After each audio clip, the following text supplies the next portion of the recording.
नमस्कार। इस ब्रीफिंग में शामिल होने के लिए आप सभी का धन्यवाद। जैसा कि आप सभी जानते हैं, 22 अप्रैल 2025 को लश्कर-ए-तैयबा से संबंधित पाकिस्तानी और पाकिस्तान प्रशिक्षित आतंकवादियों ने भारत में जम्मू और कश्मीर के पहलगाम में भारतीय पर्यटकों पर बर्बरतापूर्ण हमला किया।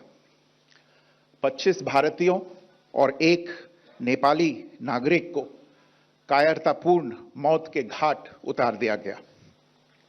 मुंबई के 26 नवंबर 2008 के हमलों के बाद यह भारत में हुई किसी आतंकवादी हमले में मारे गए आम नागरिकों की संख्या की दृष्टि से सबसे गंभीर घटना है।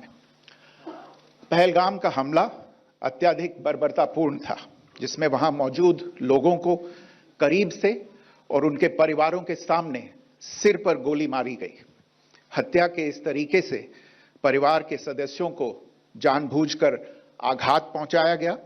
साथ ही उन्हें यह नसीहत भी दी गई कि वे वापस जाकर इस संदेश को पहुंचा दें। यह हमला स्पष्ट रूप से जम्मू और कश्मीर में बहाल हो रही सामान्य स्थिति को बाधित करने के उद्देश्य से किया गया था। चूंकि पर्यटन फिर से अर्थव्यवस्था का मुख्य आधार बन रहा था, इस हमले का मुख्य उद्देश्य इसे प्रतिकूल रूप से प्रभावित करना था। पिछले वर्ष आप सभी जानते हैं, 2.25 करोड़ से अधिक पर्यटक कश्मीर आए थे। इस हमले का मुख्य उद्देश्य इसलिए संभवतः यह था कि इस संघ राज्य क्षेत्र में विकास और प्रगति को नुकसान पहुंचाकर इसे पिछड़ा बनाए रखा जाए और पाकिस्तान से लगातार होने वाले सीमा पार आतंकवाद के लिए उपजाऊ जमीन बनाने में सहायता की जाए। हमले का यह तरीका जम्मू और कश्मीर और शेष राष्ट्र दोनों में सांप्रदायिक दंगे भड़काने के उद्देश्य से भी प्रेरित था। इसका श्रेय सरकार और भारत के सभी नागरिकों को दिया जाना चाहिए कि इन प्रयासों को विफल कर दिया गया। एक समूह ने खुद को रेजिस्टेंस फ्रंट TRF कहते हुए इस हमले की जिम्मेदारी ली है। यह समूह संयुक्त राष्ट्र द्वारा प्रतिबंधित पाकिस्तानी आतंकवादी समूह लश्कर-ए-तैयबा से जुड़ा हुआ है। यह उल्लेखनीय है कि भारत ने मई और नवंबर 2024 में संयुक्त राष्ट्र की 1267 कमेटी की सैंक्शंस मॉनिटरिंग टीम को अर्धवार्षिक रिपोर्ट प्रस्तुत की थी, जिसमें TRF के बारे में साफ इनपुट दिए गए थे। इससे पाकिस्तान स्थित आतंकवादी समूहों के लिए कवर के रूप में TRF की भूमिका सामने आई थी। इससे पहले भी दिसंबर 2023 में भारत ने इस टीम को लश्कर-ए-तैयबा और जैश-ए-मोहम्मद के बारे में सूचित किया था, जो TRF जैसे छोटे आतंकवादी समूहों के माध्यम से अपनी गतिविधियों को संचालित कर रहे हैं। इस संबंध में 25 अप्रैल को UN सिक्योरिटी काउंसिल प्रेस वक्तव्य में TRF के संदर्भ को हटाने के लिए पाकिस्तान के दबाव पर भी ध्यान दिया जाना चाहिए। पहलगाम आतंकवादी हमले की जांच से पाकिस्तान के साथ आतंकवादियों के संपर्क उजागर हुए हैं। रेजिस्टेंस फ्रंट द्वारा किए गए दावे और लश्कर-ए-तैयबा से ज्ञात सोशल मीडिया हैंडल द्वारा इसको रीपोस्ट किया जाना इसकी पुष्टि करता है। चश्मदीद गवाहों और विभिन्न जांच एजेंसियों को उपलब्ध अन्य सूचनाओं के आधार पर हमलावरों की पहचान भी हुई है। हमारी इंटेलिजेंस ने इस टीम के योजनाकारों और उनके समर्थकों की जानकारी जुटाई है। इस हमले की रूपरेखा भारत में सीमा पार आतंकवाद को अंजाम देने के पाकिस्तान के लंबे ट्रैक रिकॉर्ड से भी जुड़ी हुई है, जिसके लिखित और स्पष्ट दस्तावेज उपलब्ध हैं। पाकिस्तान दुनिया भर में आतंकवादियों के लिए एक शरण स्थल के रूप में पहचान बना चुका है।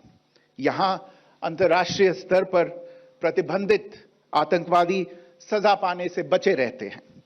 इसके अलावा पाकिस्तान ने इस मुद्दे पर विश्व और फाइनेंशियल एक्शन टास्क फोर्स जैसे अंतर्राष्ट्रीय मंचों को जानबूझकर गुमराह करने के लिए भी जाना जाता है।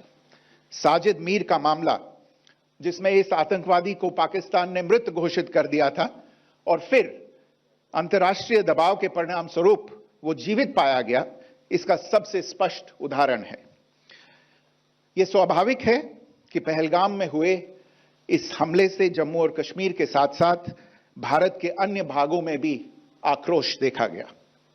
हमलों के बाद भारत सरकार ने स्वाभाविक रूप से पाकिस्तान के साथ संबंधों को लेकर कुछ कदम उठाए। आप सभी उन निर्णयों से अवगत हैं जिसकी घोषणा 23 अप्रैल को की गई थी। तथापि यह आवश्यक समझा गया कि 22 अप्रैल के हमले के अपराधियों और उनके योजनाकारों को न्याय के कटघरे में लाया जाए।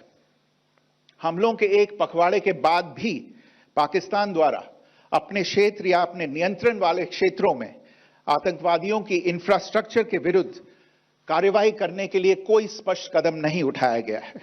उल्टे वो इनकार करने और आरोप लगाने में ही लिप्त रहा है। पाकिस्तान आधारित आतंकवादी मॉड्यूल्स पर हमारी खुफिया निगरानी ने संकेत दिया है कि भारत के विरुद्ध आगे भी हमले हो सकते हैं। अतः इनको रोकना और इनसे निपटना दोनों को बेहद आवश्यक समझा गया। आज सुबह, जैसा कि आपको ज्ञात होगा, भारत ने इस तरह के सीमा पार हमलों का जवाब देने और उन्हें रोकने तथा उनका प्रतिरोध करने के अपने अधिकार का प्रयोग किया है। यह कार्यवाही नपीतुली, नॉन एस्केलेटरी, आनुपातिक और जिम्मेदारीपूर्ण है। यह आतंकवाद की इंफ्रास्ट्रक्चर को समाप्त करने और भारत में भेजे जाने वाले संभावित आतंकवादियों को अक्षम बनाने पर केंद्रित है। आपको यह भी स्मरण होगा कि 25 अप्रैल 2025 को संयुक्त राष्ट्र सुरक्षा परिषद ने पहलगाम आतंकवादी हमले पर एक प्रेस वक्तव्य जारी किया था, जिसमें आतंकवाद के इस निंदनीय कार्य के अपराधियों, आयोजकों, फाइनेंसरों और प्रायोजकों को जवाबदेह ठहराने और उन्हें न्याय के दायरे में लाने की आवश्यकता पर जोर दिया गया था। भारत की आज की इस कार्रवाई को इसी संदर्भ में देखा जाना चाहिए। Good morning. Thank you all for joining this briefing. As you are all aware, on April 22, 2025, Pakistani and Pakistan-trained terrorists belonging to the Lashkar-e-Taiba carried out a savage attack on Indian tourists at Pahalgam in Jammu and Kashmir in India.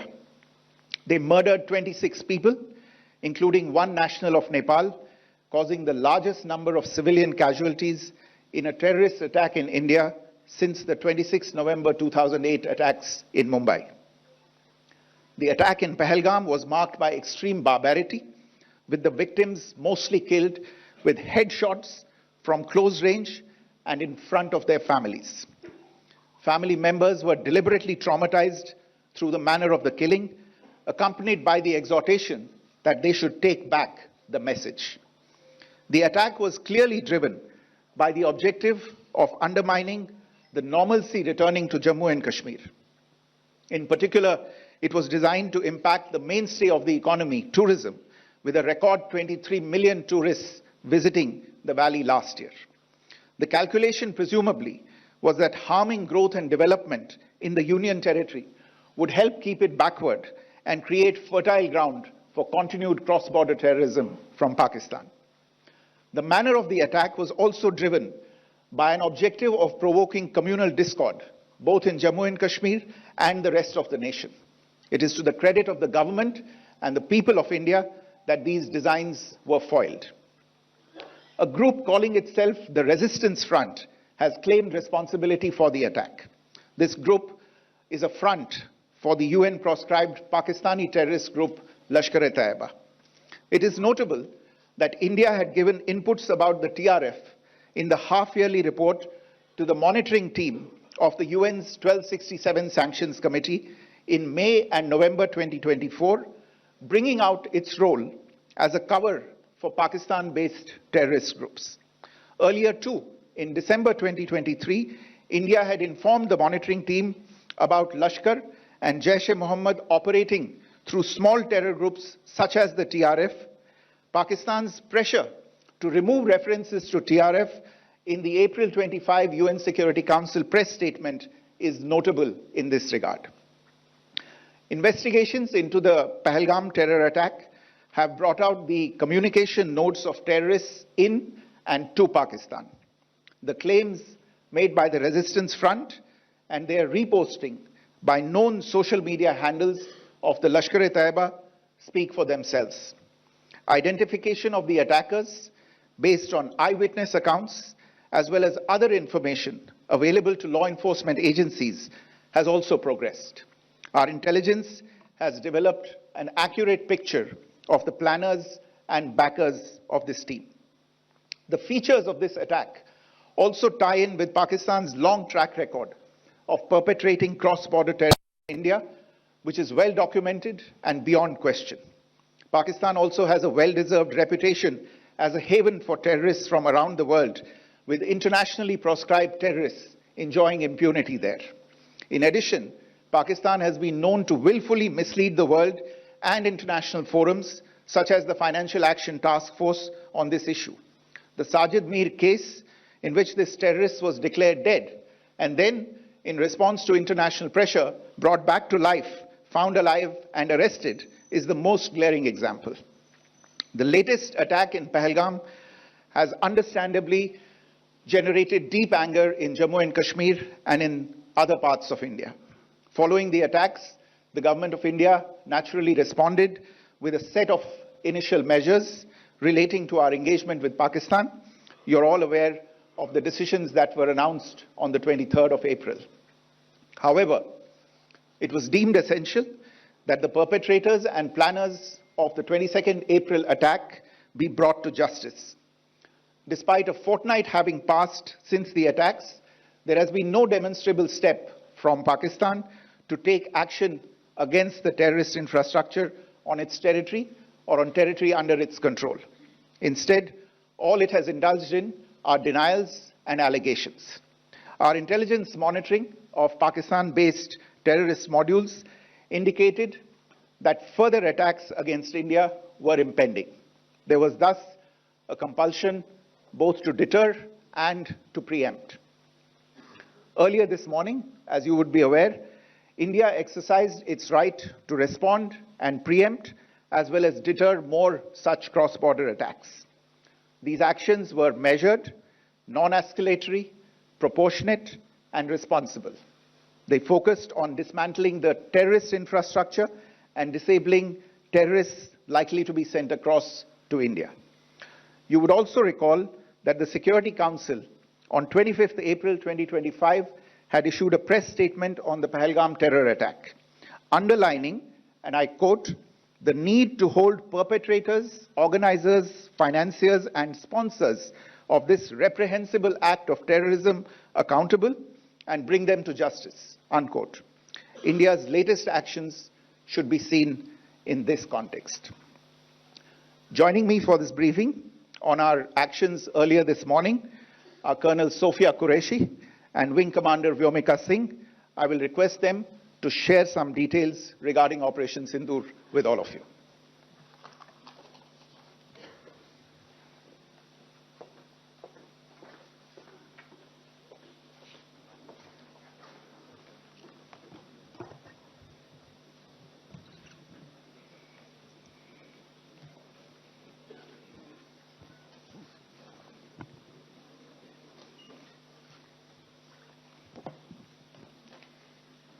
सुप्रभात देवियों और सज्जनों, मैं colonel Sophia Qureshi और मेरे साथ wing commander Vyomika Singh आज आपको 6 से 7 मई 2025 की रात 1:05 से 1:30 बजे के बीच भारतीय सशस्त्र बलों द्वारा अंजाम दिए गए ऑपरेशन सिंदूर के बारे में जानकारी देंगे। ऑपरेशन सिंदूर 22 अप्रैल को पहलगाम में हुए विभत्स आतंकवादी हमले के शिकार मासूम नागरिकों व उनके परिवारों को न्याय देने के लिए लॉन्च किया गया था। इस कार्रवाई में 9 टेररिस्ट कैंप्स को टारगेट किया गया और पूरी तरह से इसे बर्बाद किया गया। पाकिस्तान में पिछले 3 दशकों से टेरर इंफ्रास्ट्रक्चर का निर्माण हो रहा है। इसमें recruitment, indoctrination centres, training areas व लॉन्च पैड शामिल थे, जो पाकिस्तान और पाक अधिकृत जम्मू कश्मीर POJK दोनों में फैले हैं। Operation Sindoor was launched by Indian Armed Forces to deliver justice to the victims of Pahalgam terror attack and their families. 9 terrorist camps were targeted and successfully destroyed. Over the last 3 decades, Pakistan has systematically built terror infrastructure. It is a complex web of recruitment and indoctrination centers, training areas for initial and refresher courses, and launch pads for handlers. These camps are located both in Pakistan as well as Pakistan-occupied Jammu and Kashmir areas. Some of the well-known training camps are located, as you can see on the screen. They are distributed from Savai Nala in the north, counting to approximately 21, ending at Bhagalpur to the south. इन लक्ष्यों का चयन विश्वसनीय intelligence सूचनाओं के आधार पर हुआ, ताकि आतंक गतिविधियों की रीढ़ तोड़ी जा सके, और यह खास ध्यान दिया गया कि निर्दोष नागरिकों और सिविलियन इंस्टॉलेशन को नुकसान न पहुंचे। The selection of these targets for Operation Sindoor was based on credible intelligence inputs and role of these facilities in perpetrating the terror activities. The locations were so selected to avoid damage to civilian infrastructures and loss of any civilian lives. This was done with due diligence, and the camps selected for targeting and their engagement will now be shown to you one by one. POJK के target मैं आपको बताना चाहूंगी। सबसे पहले सवाई नाला camp Muzaffarabad, जो कि POJK के लाइन ऑफ कंट्रोल से 30 किलोमीटर दूर है। यह एक लश्कर तोयबा का ट्रेनिंग सेंटर था। 20 अक्टूबर 2024 सोनमर्ग, 24 अक्टूबर 24 गुलमर्ग, 22 अप्रैल 2025 पहलगाम, इन हमलों के आतंकियों ने यहीं से प्रशिक्षण लिया था। सैयदना बिलाल कैंप मुजफ्फराबाद, यह एक जैश ए मोहम्मद का स्टेजिंग एरिया है। यह हथियार, विस्फोटक और जंगल सर्वाइवल ट्रेनिंग का केंद्र भी था। गुलपुर कैंप कोटली, यह LOC से 30 किलोमीटर दूर था। लश्कर तोयबा का बेस था, जो रजौरी पुंछ में सक्रिय था। 20 अप्रैल 2023 को पुंछ में और 9 जून 2024 को तीर्थ यात्रियों के बस हमले में यहीं से आतंकी को ट्रेन किया गया था।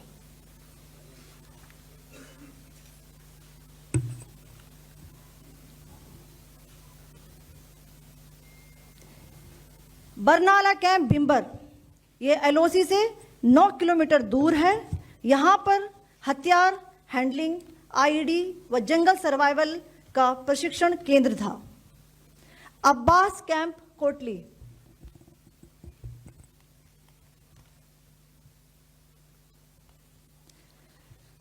यह LOC से 13 किलोमीटर दूर है। लश्कर तोयबा का फिदाइन यहां तैयार होता था।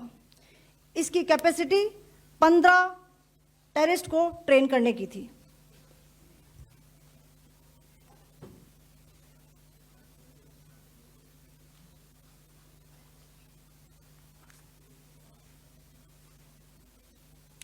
अब मैं पाकिस्तान के अंदर के टारगेट से अवगत कराना चाहूंगी। पहला, सर्जल कैंप सियालकोट, यह अंतर्राष्ट्रीय सीमा से 6 किलोमीटर की दूरी पर है, सांबा कठवा के सामने।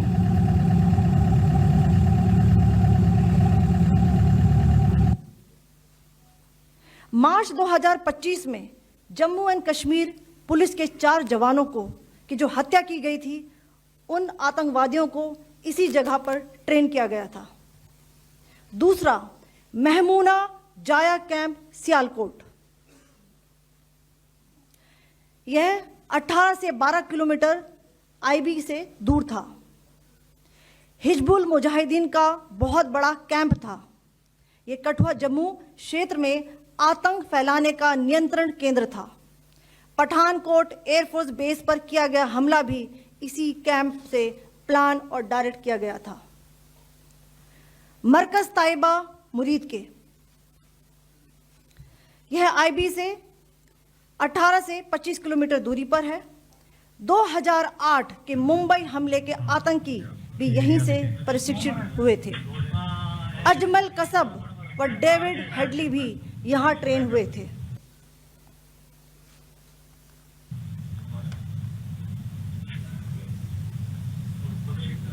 आगे दूसरा आया।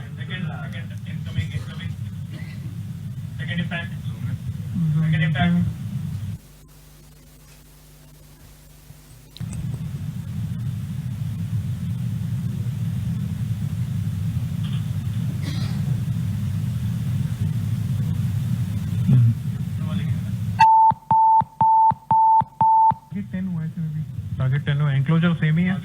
7 it is hit the target. हाँ हाँ।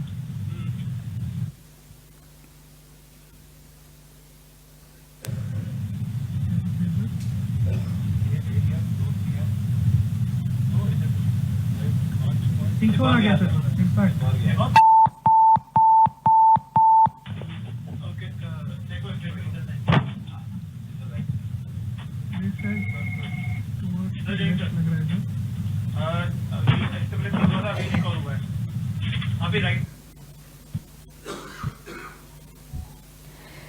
मरकज सुभान अल्लाह भावलपुर, ये इंटरनेशनल बाउंड्री से 100 किलोमीटर दूर है। जैश ए मोहम्मद का मुख्यालय था। यहाँ पर रिक्रूटमेंट, ट्रेनिंग व इंडोक्ट्रिनेशन का केंद्र भी था। शीर्ष आतंकी अक्सर यहाँ आते थे। मैं आप सबको बताना चाहती हूँ कि किसी भी सैन्य ठिकाने का निशाना नहीं बनाया गया और अभी तक किसी तरह की नागरिक क्षति की रिपोर्ट नहीं है। धन्यवाद। जय Hind. The strike on the terror camps were undertaken through precision capability, as shown to you. A niche technology weapons with careful selection of warheads was ensured so that there will be no collateral damage. The point of impact in each of the target was a specific building or a group of buildings. All the targets were neutralized with clinical efficiency, and the results reiterate the professionalism of the Indian Armed Forces in the planning and execution of their operations. No military establishments were targeted. India has demonstrated considerable restraint in its response. However, it must be said that the Indian Armed Forces are fully prepared to respond to Pakistani misadventures, if any, that will escalate this situation. Jai Hind, and thank you very much. Ladies and gentlemen, friends in the media, I ask your indulgence today in view of the fact that this is still an evolving situation. We will therefore not be able to take questions and answers today, but we will come back for more updates and more briefings shortly. Thank you all very much for joining us this morning.